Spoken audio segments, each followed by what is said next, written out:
അങ്ങനെ ഏറെ കാത്തിരുന്ന ആ ദിവസം ഇങ്ങെത്തി. ഇക്കാക്ക് ഞാൻ ഗിഫ്റ്റ് കൊടുക്കുന്ന കണ്ടോ? ഇതിന് പിന്നിലെ ഒരു കാര്യമുണ്ട് കേട്ടോ. എന്താണെന്നല്ലേ നിങ്ങൾക്ക് പിടികിട്ടിയില്ലേ? അത് തന്നെ ഇക്കയുടെ ബർത്ത്ഡേ. ഇപ്രാവശ്യത്തെ ബർത്ത്ഡേ ഞങ്ങൾ ആലപ്പുഴ വെച്ചാണ് സെലിബ്രേറ്റ് ചെയ്തത്. അപ്പൊ രാത്രി 12 മണിക്ക് തന്നെ അനിയൻ വിളിച്ചുണർത്തിയേ ഗിഫ്റ്റായിട്ട് ഷർട്ട് കൊടുക്കുന്നതാണ് ഈ കാണുന്നത്. അപ്പം നിങ്ങൾ വിചാരിച്ചിരിക്കും എൻ്റെ ബർത്ത്ഡേ ഗിഫ്റ്റ് ആ ഷർട്ടിൽ ഒതുങ്ങിയൊന്നും ഇല്ല കേട്ടോ. ഇത് 2 കണ്ണടയും കൂടെ വാങ്ങിച്ചു കൊടുക്കുന്നുണ്ട്. ഇക്കൊക്കെ കണ്ണട ഭയങ്കര ഇഷ്ടമാണ് കേട്ടോ. എന്നാൽ പിന്നെ കണ്ണട ഗിഫ്റ്റ് ആക്കാമെന്നും പറയുന്നപ്പോഴാണ് ബർത്ത്ഡേക്ക് ഏത് ഷർട്ട് ഇടുമെന്ന് ഓർത്തത്. അങ്ങനെയാണ് ഷർട്ട് എടുത്തത്.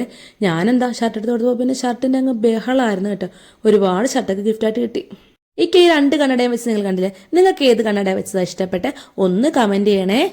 ബർത്ത്ഡേയുടെ അന്ന് ഉച്ചയ്ക്ക് ഞങ്ങൾ എൻ്റെ വീട്ടിൽ നിന്നാണ് കേട്ടോ ഫുഡ് കഴിച്ചേ. അങ്ങനെ ഉമ്മ സ്നേഹത്തോടെ വിളമ്പി തരുന്ന ഫുഡാണ് ഈ കാണുന്നത്. അല്ലെങ്കിലുമേ ഉമ്മമാർ ഫുഡ് വെച്ചുണ്ടാക്കി വിളമ്പി തരുമ്പോഴേ കഴിക്കാൻ പ്രത്യേക സ്വാദ് തന്നെയാണ് കേട്ടോ. അങ്ങനെ സ്വാദോടുകൂടി ഞാനും ഇക്കയും കൂടെ ഫുഡ് കഴിക്കുകയാണ്. 2025 സെപ്റ്റംബർ 5 എനിക്ക് ഭയങ്കര സ്പെഷ്യലായിരുന്നേ. കാര്യമുണ്ടല്ലോ, നബിദിനം, ഓണം, ടീച്ചേഴ്സ് ഡേ, പിന്നെ ഏറ്റവും സ്പെഷ്യലായി ഇക്കയുടെ ബർത്ത്ഡേ എല്ലാം അന്ന് തന്നെയായിരുന്നേ. ആദ്യം ഏത് സെലിബ്രേറ്റ് ചെയ്യുന്ന കൺഫ്യൂഷൻ വന്നെങ്കിലേ പിന്നീട് അതങ്ങ് മാറിക്കിട്ടി. ഇക്കയുടെ ബർത്ത്ഡേ തന്നെയല്ലേ ഞാൻ സെലിബ്രേറ്റ് ചെയ്യേണ്ടത്. സർപ്രൈസ് കൊടുക്കാനായിട്ട് ഇക്ക അറിയാതെ പോയി കേക്ക് വാങ്ങുന്നതാണ് ഈ കാണുന്നത്. എൻ്റെ ഇത്തയുടെ വീട് മാറില്ലേ അന്ന് തന്നെ ആയിരുന്നു. അപ്പം ഇക്ക സാധനം പിറക്കാൻ അങ്ങോട്ട് പോയ തക്കത്തിന് ഇക്ക അറിയാതെ പോയി ഞാൻ കേക്ക് വാങ്ങിക്കൊണ്ട് വന്നതാണ്. പക്ഷേ ഈ കേക്ക് എൻ്റെ ഗിഫ്റ്റ് അല്ല, ഇത്തയുടെ ഗിഫ്റ്റാണ്. ഇക്കയ്ക്ക് ഭയങ്കര സർപ്രൈസ് ആയിരുന്നു ആ കേക്ക്. ഇക്കാനെ കേക്കിൻ്റെ അടുത്ത് കൊണ്ടുവന്നപ്പോഴേ ആള് ഭയങ്കര എക്സൈറ്റഡ് ആയി കേട്ടോ. ഭയങ്കര ഹാപ്പി ആയെന്നേ. പിന്നെ ഞങ്ങൾ രണ്ടുപേരും ഒരുമിച്ച് കേക്ക് മുറിച്ചു. ഇക്കാനെ കേക്കിൻ്റെ അടുത്തോട്ട് കൊണ്ടുവരൽ വലിയൊരു ടാസ്ക് ആയിരുന്നു. കാരണം ഇക്കായെ സാധനമൊക്കെ പിറക്കി മുഷിഞ്ഞ പോലത്തെ നിൽക്കുമായിരുന്നേ. ഇക്കാനെ കൊണ്ട് ഡ്രസ്സ് മറിച്ചു അറിയാതെ തന്നെ കേക്ക് മുറിക്കാൻ കൊണ്ടുവരണമല്ലോ. അത് ഭയങ്കര പണിപ്പെട്ട് വലിയൊരു ടാസ്ക് ആയിട്ടാകട്ടെ എനിക്ക് തോന്നിയേ. അങ്ങനെ നല്ല ടേസ്റ്റി കേക്കായിരുന്നേ. ഇത്ര നേരത്തെ തന്നെ കേക്ക് ഓർഡറൊക്കെ ചെയ്ത് വെച്ചിട്ടുണ്ടായിരുന്നേ. അപ്പം എൻ്റെ ഇടയ്ക്കൊന്ന് വാങ്ങാൻ പറഞ്ഞതുകൊണ്ട് ഞാൻ വാങ്ങിക്കൊണ്ട് വന്നതാണ്. പിന്നെ ഓണമായതുകൊണ്ടാണ് കേട്ടോ ഞാൻ ഈ സെറ്റ് സാരിയൊക്കെ ഉടുത്ത് കൂടെ ഇരിക്കുന്നത്. വീട്ടുകാരെല്ലാവരുമായിട്ട് ബർത്ത്ഡേ സെലിബ്രേറ്റ് ചെയ്യുക എന്ന് പറഞ്ഞാലേ ഭയങ്കര ഒരു സന്തോഷമുള്ള കാര്യമാണ്.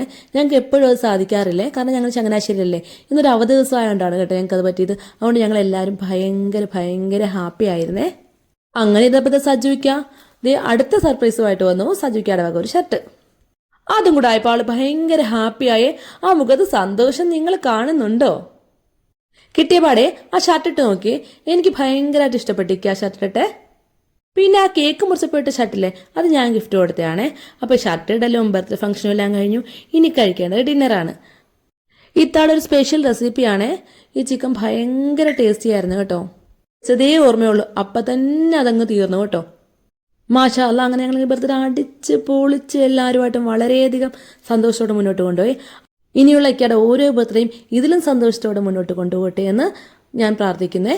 ഈ വീഡിയോയെക്കുറിച്ച് നിങ്ങളുടെ അഭിപ്രായം ഒന്ന് കമൻറ്റ് ചെയ്യണേ. പിന്നെ ലൈക്ക് ചെയ്യാനും ഷെയർ ചെയ്യാനും മറക്കല്ലേ. Okay, by.